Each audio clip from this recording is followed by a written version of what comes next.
And Nick, what's the latest?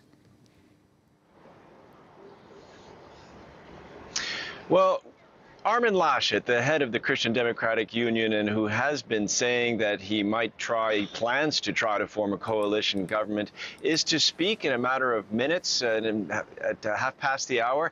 And the expectation is he might possibly announce that he's going to give up on the chance of forming a coalition or step down as party leader. He's come under attack by party leadership behind closed doors for saying on TV last night that he was going to forge ahead and try and form a coalition, even though the party had come in second. So really, it looks like it might not be a situation where you have two party leaders of the biggest parties vying for the two kingmaker parties to form a coalition.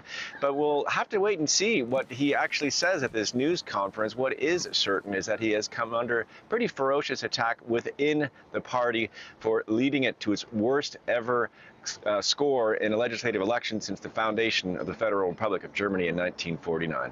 All right, so until he starts speaking in about 25 minutes, talk us through a bit how all of this coalition building is going to work in the different scenarios.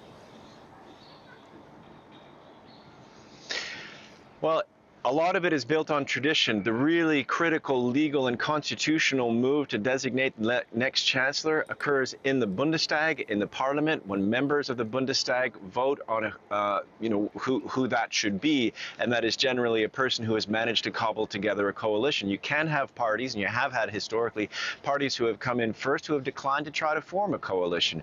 What's kind of really unique now is that you have this sort of ménage à trois. That's the first time we have a three-way coalition in government, which makes it difficult. Now, just to get into the nuts and bolts, if you have the Social Democrats trying to get together with the Free Democrats and the Greens, that's a bit tricky. It's a bit of a wider split because the Greens and the Free Democrats don't agree on a number of things, notably on budgetary. The Free Democrats are free market liberals. They don't like tax and spend. They don't like taxes, and they don't like spending. Social Democrats kind of do.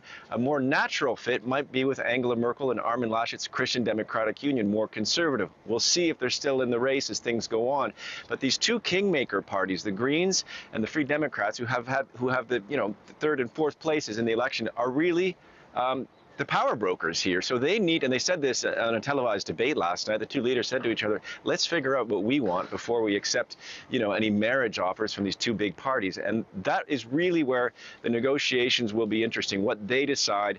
Everybody seems to want to be green. It remains to be seen who can get along with the free market liberals and form a coalition government. I think that's really where things will get difficult for the socialists. All right, Nick, thanks so much for that. Nick Spicer there reporting for us from Berlin.